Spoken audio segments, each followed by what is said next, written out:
Hi there.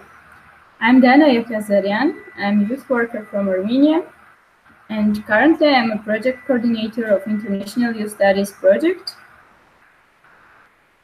I'm also vice president of ECYC and Young European Ambassador in Armenia. I will run today's module, which is institutions, legislation, and research on youth work and the prevention of violent extremism and radicalization. So welcome to week 1, module 2, and hope you will enjoy that.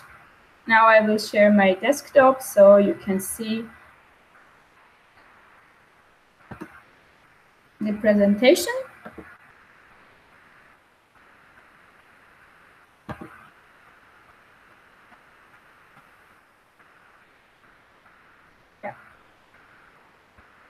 So let's start.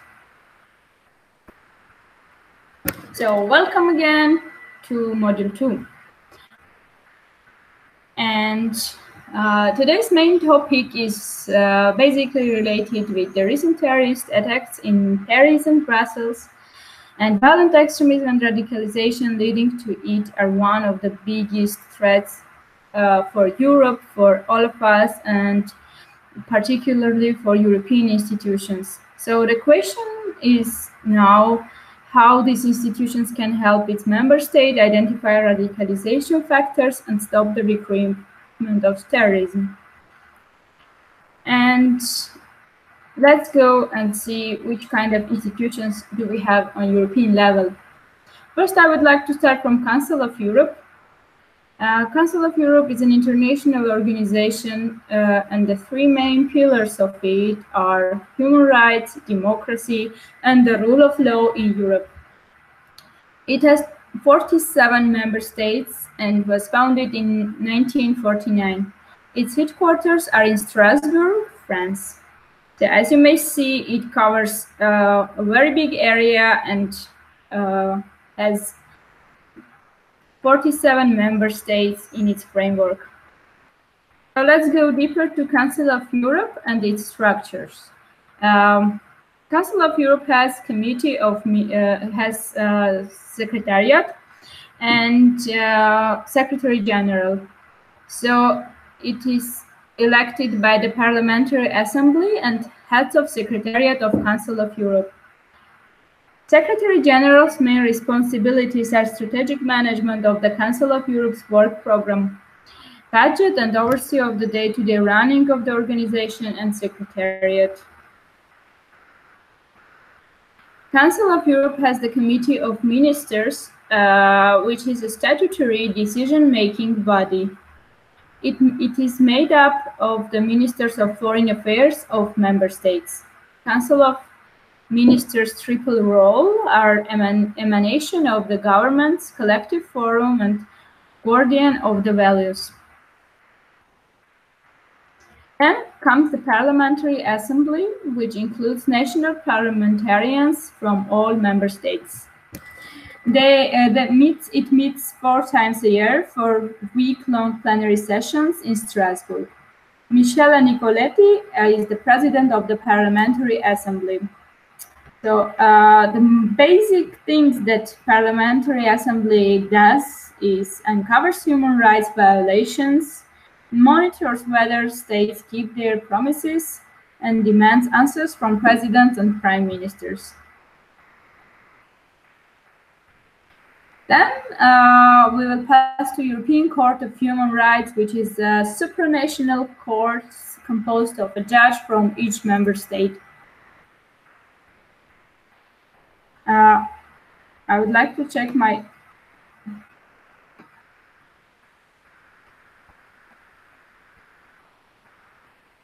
connection, then I will continue again.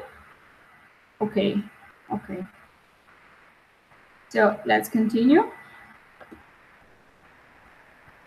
European Court of Human Rights is a very important body in the frame of Council of Europe. The individual compliance concerns an ever-broadening range of issues. It issues also advisory opinions, and the court is based in Strasbourg, France. The Congress of Local and Regional Authorities, which is pan-European political assembly and represents local and regional authorities. Its main role is to promote local and regional democracy, improve their governance, and strengthen authorities' self-government. If you are interested who is included in the Congress of Local and Regional Authorities, you may just go to Council of Europe's website, find the section of Congress of Local and Regional Authorities, and also search for their names and surnames and know more about their biographies and what they are doing on local level. It also has two chambers, the Chamber of Local Authorities and the Chamber of Regions. In the structure of Council of Europe, we also have the Commissioner for Human Rights, which main purpose is to promote awareness of and respect for human rights in the 47 member states. Its three major activities are country visits and dialogue with national authorities and civil society. Also, thematic studies and advice on systemic human rights work and awareness-raising activities. The Conference of NGOs, which is Council of Europe's cooperation with non-governmental organizations. And its main focus is on relations with international organizations and civil society programs with partner NGOs. So this is the main structure of Council of Europe. Now we will pass to the legal framework against terrorism and violent extremism. In 2005, there were a recommendation of the Committee of Ministers to member states concerning identity and travel documents and the fight against terrorism. I will put all the links and materials in the section of Module 2. So after the presentation, you may go there and check every single document and material that you want to. Then the Congress of Local and Regional Authorities also has a resolution guidelines for local and regional authorities on preventing radicalization and manifestations of hate at the grassroots level. However, I would like to talk about the declaration of the Committee of Ministers of the Council of Europe, called United Around Our Principles Against Violent Extremism and Radicalization Leading to Terrorism. It has three main points. As you may go through the link and see, it has three main parts: action plan, combating terrorism, and preventing radicalization. From this document, the action plan is one of the most important parts, which is the fight against violent extremism and radicalization leading to terrorism. As you may go there, which I want to show you now, is very important because, yeah, I will try to go from the link, but it doesn't work. Anyway, the important part of this document is that they underline the importance of youth work dealing and preventing violent radicalization and extremism. So if you go through the documents, you may see how the education and work with young people is considered to be important on European level in this framework. In this document, it also mentions that they support the continuation of Council of Europe's youth campaign to combat hate speech online. The name of this campaign is No Hate Speech Movement, and it was a very widespread campaign. You can also go to their website and check out what they are doing on the local level and in your country as well. So going forward, I would like to introduce you also about the European Union.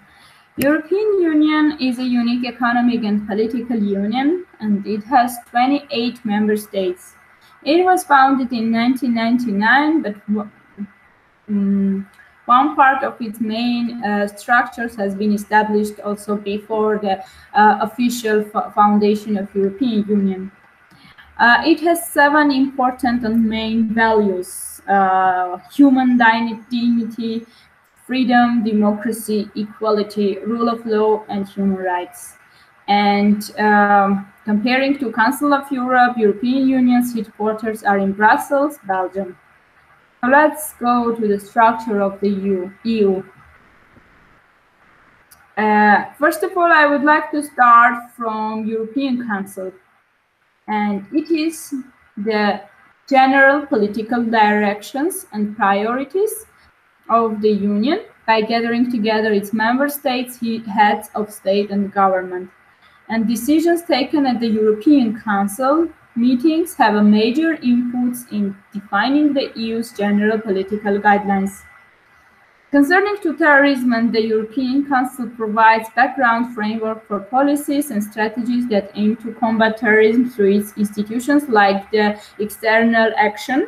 You may see the logo of the External Action, and the European External Action Service aims to assist the EU in combating crises and provides intelligence about foreign and external affairs. It is the EU's diplomatic service. Then let's pass to European Commission. The main building is based in the Berlaymont building in Brussels. It is an executive branch of EU. It submits proposals to the European Parliament and to the Council of Ministers to be approved or rejected. It has 33 departments, known also as directorates generals, which are executive departments actually, and about 25,000 European civil servants. Their working languages are English, French, or German. European Parliament is directly elected parliamentary institution. It has 751 members of parliaments, and it is elected once every 5 years. So the last elections have been held in 2014, and next elections will be in 2019. It is a bicameral legislative powers with the Council of Ministers. So the Council of Ministers, chaired by a leading politician from the country holding the EU presidency. Primary, some also say supreme, it is decision-making body, and it holds bicameral legislative power with the European Parliament, as I said, and it represents national governments of member states, forming a kind of cabinet of cabinets. Next comes the European Court of Justice. It is EU's main legal body, and each state contributes one judge, and the court ensures that EU law is correctly implemented in each of the member states.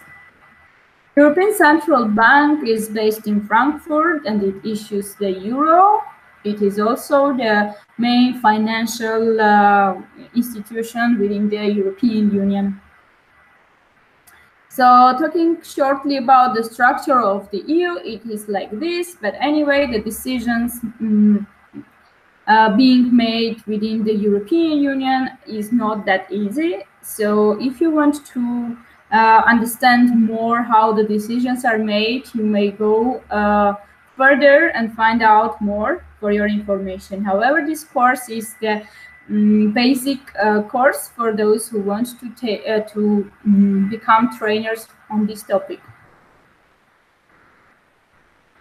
And another thing that I would like to share with you is Radicalization Awareness Network, which is a network of frontline or grassroots practitioners from around Europe who work daily with people who have already been radicalized or who are vulnerable to radicalization. It works in the framework of Directorate General's Migration and Home Affairs. It's very important because they are doing really important things. They are issuing also papers, which I will introduce to you later. However, I would like you to go within this link. It doesn't work now, but I will share that with you.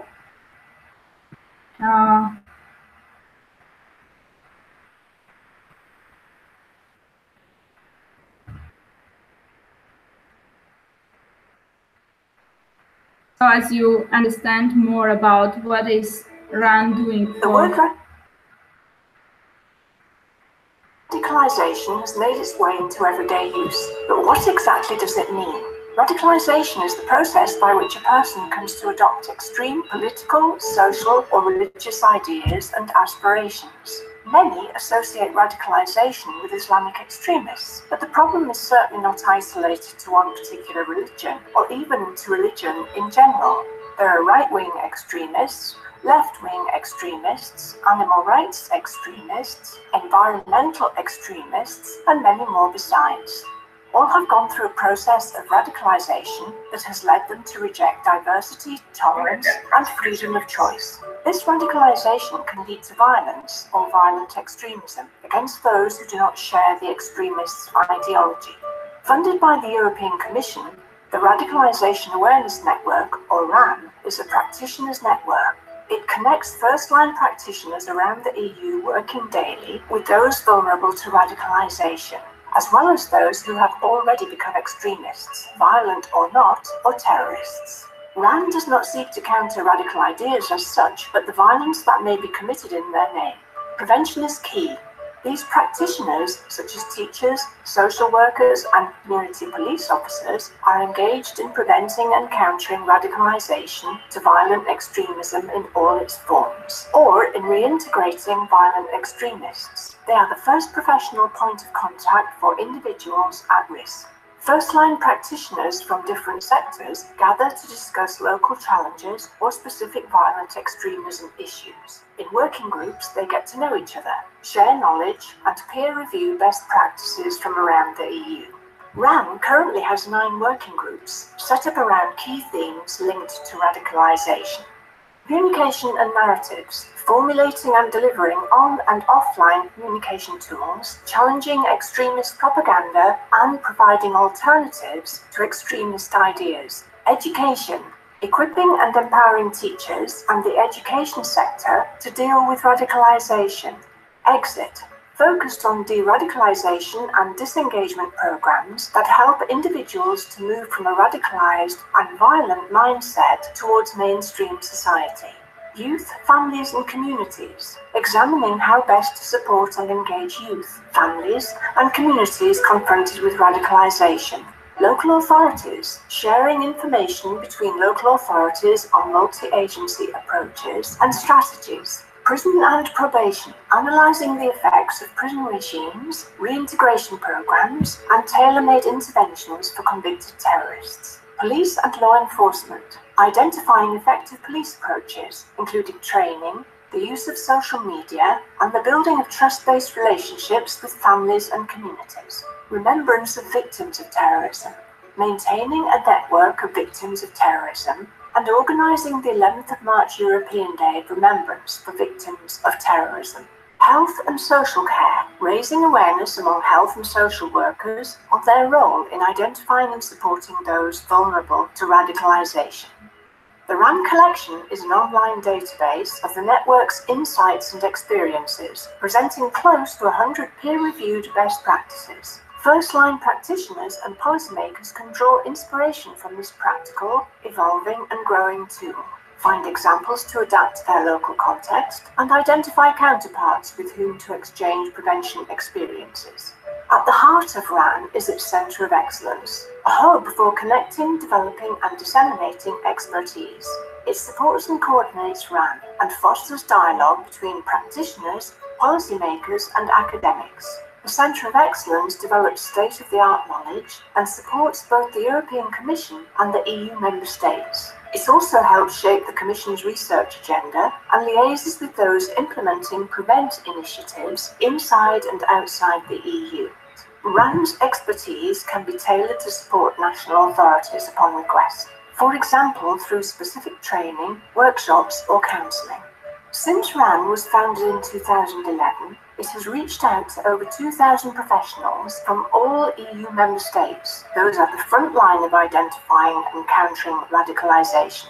Find out more and keep up to date with the network's activities via the RAN website or by following RAN. So, as you may have seen, RAN has different working groups who are concentrated more on the certain group. And as you have mentioned, they also have a special group working with youth and practitioners, which means basically youth workers who act as practitioners in this case. Yeah, continuing our presentation, I would like to also introduce you youth publications and field research on the topic. There are many topic research papers and documents and materials. I have also already put some of them in the module 2 part in the section of materials. So some of them, many of them you may find there and get acquainted to them. Yeah. The contribution of youth work to preventing marginalization and violent radicalization. This is actually a practical toolbox for youth workers and recommendations for policymakers. It has several sections, starting from the definitions, what is what, and then going further and further to case studies and practical tools, which is very interesting and I find very useful. It is this publication is a result of the expert group set up under the European Union Work Plan for Youth for 2016-2018. I put it the link here, but anyway, I put it the material on our module. Then we have youth work against violent radicalization theory, concepts, and primary prevention in practice. This publication is made by a youth partnership between European Union and Council of Europe, which in this department is working basically on research, and they have many more publications rather than this. Anyway, this publication is a good one because it appeared after the meeting on violent radicalization held last year in Malta. So you may find many important practical things in this publication as well, which I recommend to go through. Last year in 2017, there were issued two publications. First one was Young People and Extremism, a resource pack for youth workers, which you can see here, and which was produced by Erasmus Plus, Salto Youth and British Council. However, I would suggest you to go further and check out another publication, Young People and Extremism Resource Pack for Youth Workers, the second part of this publication, and the link you may find here. Yeah, talking about legislation and research, we should concentrate on some issue papers here and resolution of the Council and of the representatives of the government of the member states meeting within the Council on the European Union Work Plan for Youth for 2016-2018. The Council of the European Union and representatives of the government of the member states have a resolution for people dealing with violent radicalization, and there are many mentions about youth work and young people in this paper.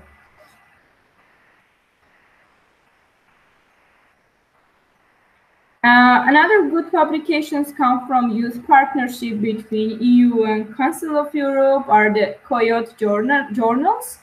You can go there and find more Coyotes on different topics. This is actually a journal where you can find stories of refugees, of people being radicalized, and much more.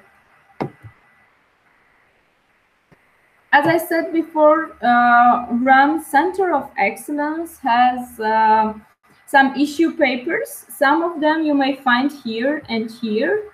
And they are on counter narratives and alternative narratives, and also the root causes of violent extremism.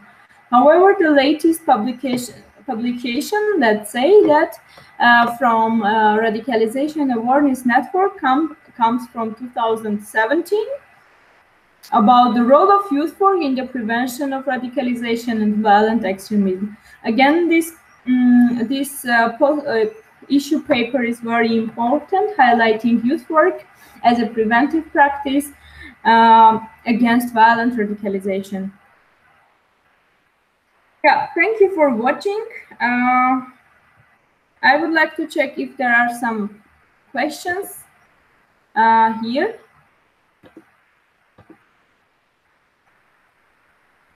Yeah, no. So thank you for watching. If you have some questions, post them in the comments part of the module. I would be more than happy to answer them. And see you soon. Bye.